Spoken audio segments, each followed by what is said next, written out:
Sabahınız hayırlı olsun sevgili seyirciler. Meraklı konuşmamız olacak bugün. Sizinle birlikte misafirim küçük yaştan ana dilini, Gagavuzların adetlerini, kültürasını severek kendisi de yaratıcılık yoluna adımladı. Da hodolukla küçük küçüğünü, küçük halkını Gagavuzları yaratmalarında dünyaya bildirir. Stüdyamızda Inna Gulvanskaya Ukrayna'dan, Katlavina köyünden bize GRT kanalına geldi. Hoş geldiniz. Hoş İnna. bulduk. Nasılsınız? İyiyim. Siz nasılsınız? Çok sevindim hani geldiniz bize hatta Ukrayna'dan. Ben de çok mutluyum buradayım diye. Teşekkür ediyorum davet ettiniz diye. Çok mutluyum. Ben de çok mutluyum. Nasıl yaşamak acaba? Nasıl insanlar? İnsanlar şu an biliyorsunuz Ukrayna'da biraz zor zamanlar yaşıyoruz. Ama eminiz ki her şey güzel olacak. Kültürümüzü, Gagavuz kültürümüzü, Ukrayna kültürümüzü hiçbir zaman unutmayacağız. Ve büyük bir sabırla, büyük bir umutla zaferi bekliyoruz. Ukrayna'nın svobodasını bekliyoruz. Ve bugün buradayım. Hepsine merhaba demek için, hepsine sağlık dilemek için ve mir dilemek için. Usluluk olsun. Evet. Herkes bunu bekler. Bütün dünyada usluluk olsun. Gagavuzya'da bulunma acaba ne kadar önemli size? Gagavuzya'yı çok severim. Çok meraklıydım. Eskiden size şarap yortulara geliyorduk filan. Zaten bölge olarak bölündük ne zamansa. Elbette ki.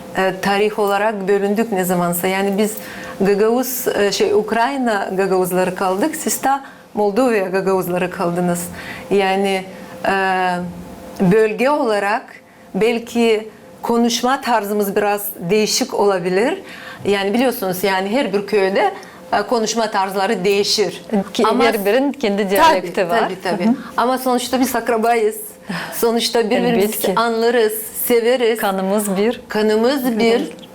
Çok şükür, Allah'a çok şükür. Yani bugünlere kadar dilimizi kaybetmedik, adetlerimizi de kaybetmedik. Yani zaten Gagavuz adetleri benim için çok önemli ve bütün dünyaya sunuyorum. Yani bizim adetlerimiz ayrı, bizim kültürümüz ayrı, bizim her şeyimiz ayrı. Yani bazen bir grupta yani biz kızlarla toplanıyoruz, arkadaşlarla toplanıyoruz. Yani her şeyimiz ayrı. Yani bizim Gagavuz kadınları, Gagavuz kızları ve Gagavuz milleti başka birileri. Yani o yüzden size bugün gelirken yani bizim Gagavuzlar biliyorsunuz boş yerle gelmez. Sizlere böyle güzel bir şey kendi elimle yaptım. Ay, şahane kurabiyeler, 2 çeşit. Yani mutlulukla yaptım bunları biliyor musunuz?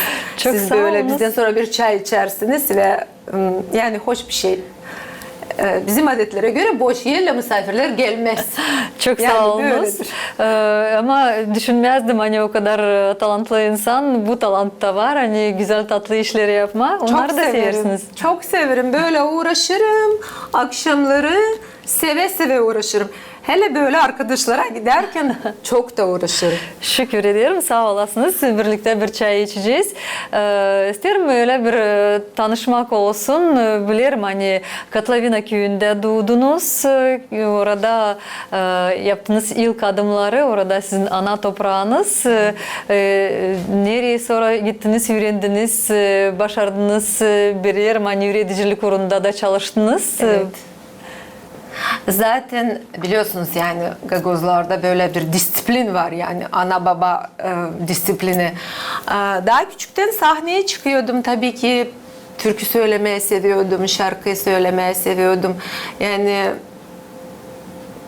bütün kızlar gibi tabii ki sanatçı olmak istiyordum. Böyle uzun etek giyip ve uzun ne bileyim örtü bağlayıp böyle bir mikrofona elimize alıyorduk. Artist olmak. Tabii sanatçı olmak istiyorduk ama biliyorsunuz yani Gagavuzlarda baba nasıl dediyse öyle olur. O yüzden babam dedi ki yani babam zaten çok böyle sert ve böyle kültürlü bir adamdı. O dedi ki bizim aileden böyle sanatçı vanatçı çıkmaz. Sen öğretmen olursun ya da doktor olursun. Ben tabii ki doktorluğa gitmedim. Öğretmen oldum. Ama müziği kendi yani içimdeki müzik sevgisini hiçbir zaman bırakmadım. Hele bizim Gagavuz Türk müzikleri hiç de bırakmadım. Dansları da gene. Nasıl başladınız? Nerede scenaya çıktınız? Nerede çalıştınız? Nereden örnek aldınız? Nasıl öğrendiniz? Hani türkücü de olasınız, hani türkü de yazasınız. Şimdi böyle yani sahne her zaman sahne her zaman benim meraktaydım yani scenaya çıkması. Yani benim annem 75 yaşında ama hala da sahneye çıkıyor. Ne güzel. Yani düşünebiliyor musunuz? Birlikte de mi çıkarsınız? Birlikte de çıkıyoruz. Güzel. Bir ay önce zaten çok güzel bir konserimiz vardı.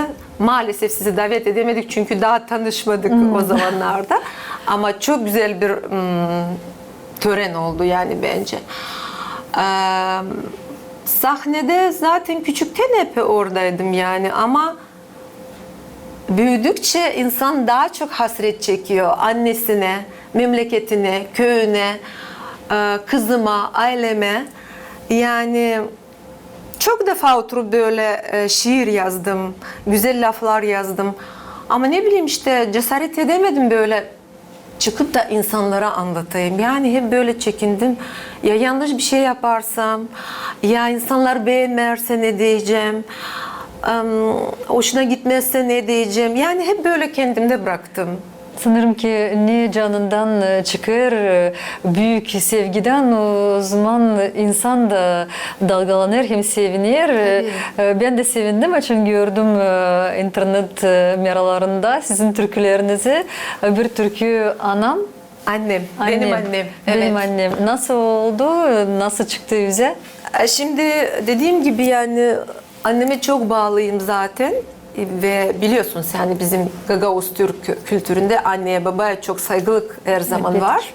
Yani çok şükür bugünlere kadar da öyle kaldı. Yani tabii ki gençler biraz başka da yine de bunu sunuyorum yani ailene, annene, babana saygı duymak. Ve tabii ki kendim bir anne oldukça yani bu yaşa vardım. Anneme hep sevgimi anlatmak istedim. Bu lafları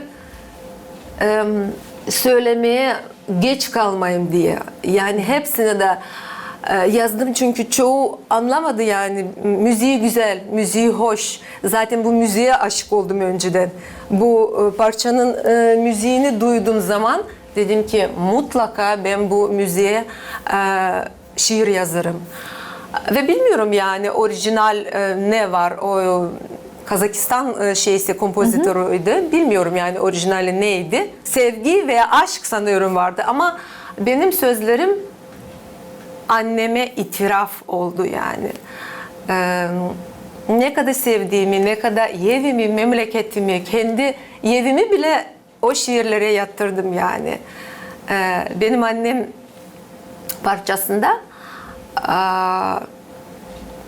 yani kendi bahçemden bile bahsettim yani kendi gül çiçeklerimden bile bahsettim yani o derece sevgi, o derece memlekete bağlılık yani işte böyle çıktı benim annem. Annen nasıl kabul etti bu türküyü, bu güzel lafları? Çünkü biz her zaman öyle bir kim nasıl dediniz de bir kim yetiştiremiyoruz, bir kim bir saygı Evet. gütme, bir kim bir sağ ol deme. Ama bu türküde o döküler herkesin anaların kulaklarına öyle canına diyeceğiz. Yani zaten biliyorsunuz bir müziği yapmak için yani ucuz bir olay değil yani. Onun müziği var, onun stüdyosu var, onun ne bileyim çok şeyi var yani Çok biliyorsunuz. etapları İşte doğru.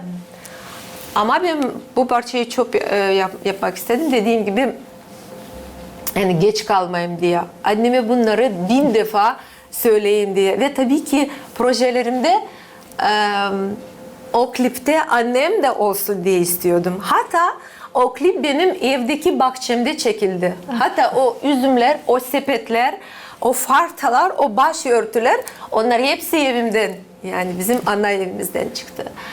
Ve Çok mutluyum bugüne kadar. Yani Gagauzya'dan çok arkadaşlarım var sayfamda. Ama çok kişi de yazdı ki ne yazık ki anlayamıyoruz ne dediğinizi. Neyden? Çünkü Türk dilinde biraz oldu yok, mu? Yok. Ukrayna'daki arkadaşlarım, yani herkes Gagauzçe'yi, Türkçeyi bilmez. Ve o zaman üzerinde şapkasında onun tercümesini yazdım. Ukraynaca ve Rusça yazdım. Çünkü var arkadaşlar anlamıyor yani. Herkes Gagauzça da bilmez. İşte Oldu. Tabir Türkü var sizde. O da yazılı kızına yazmışsınız onu. O da çok yakın bir insana. Hani anne hem kız o hem büyük hem öyle diyeceğiz hani hem büyük insanlar bizim yaşamamızda. evet, aynen öyle. Savaş başladığı zaman benim kızım mecbur kaldı Britanya'ya gitmeye. Teşekkür ediyorum Allah'ıma da, insanlara da, Britanya'nın insanlarına kabul ettiler kızımı. Orada da bir diploma aldı. Britanya diploması aldı. Yani üniversite mezunu oldu orada da. Yani 3. diploması artık. Ve ben tabii ki hasretimden, kızım uzakta diye ve aramızda bu savaş var. Tabii ki bu parça böyle, ne bileyim, bu döküldü böyle içimden.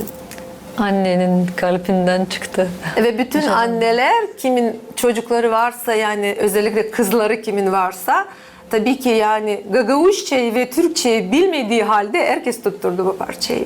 Ve çok mutluyum. Bir güzel müzik duyduğum zaman, yani önemli değil hangi dilde. Ben Ukraynaca da çok güzel söylerim. Yani çok parçalarım, çok coverlerim var. Yani cover varsa üzerinde tabii ki cover yazıyorum. Yani halk müziklerini severim. Ukraynaca da söylerim. Ama güzel bir müzik duyduğum zaman, böyle keman, düdük müzikleri, oraya Ukraynaca şiir yazsan onunla yatmaz o müziklere. O yüzden diyorsunuz ki yani neler size şey veriyor, hani vdохновение nereden alıyorsunuz, ilham nereden alıyorsunuz? Müzikten alırım. Yani bazen böyle radyoda bile müzik çalıyor, ne bileyim, İngilizce olsa, Fransızca olsa veya Kazakistanca olsa, onların müzikleri çok hoş. Uzbekçe, yani onların lisanlarını bilmem. Ama müzikleri o kadar harika ki ancak Gagauzça ve Türkçe yatar oraya sözler. Tabii ki eve gelip hemen yarım gece uğraşırım onunla. Çok var yani, çok var şiirlerim ama dediğim gibi yani cesaret edemiyorum her bir şiirimi böyle açıklamayayım hepsine yani. Ne bileyim, belki beğenmezler, belki hoşuna gitmezler. Belki benim çok özel bir şeyim yazılı o şiirlerde. O yüzden işte annem, parçam benim annem veya kızım, onlar hepsine yani yakın. O yüzden onlar şimdilik. Ama projelerim çok büyük var. Var. Onlar da bekleyeceğiz mi teyze? Tabii ki. Ele Gagauzya'da tabii ki. Elbette ki. Bekleriz büyük hevetle. Size de Gagavuz kızı olma ne bu demek? Gagavuz kızı. Şimdi biliyorsunuz yani yine bir kelime diyeceğim. Yani biz bir sosyal sayfamızda yazıyoruz Ukrayna. Ama ben büyük memnuniyetle yazıyorum ki Українські Gagauzy. Gagauzy України пишу. Або başörtüyle, halk takımıyla yazıyorum ki bakın ne kadar güzel Ukrayna Gagauzlarıyız yani. Halk grubunda dans ediyorum şimdi. Ve onları sayfama attığım zaman üzerinde yazıyorum. Ne mutluyum. Çünkü Besarabya'da yaşıyorum. Çünkü 70 dil bizim Besarabya'da var. Ve hiçbirisi de yasak değil. Ne mutlu bize. Ve üzerinde de yazıyorum ki Gagauzy України. İşte budur. Bu bir gururdur.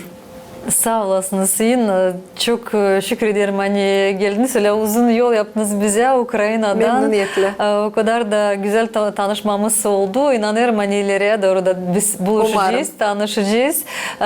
Yaratmalarınızı sesleyeceğiz. Yortlarımıza belki de katılabileceğiniz büyük İnşallah. heyecanla bekleriz.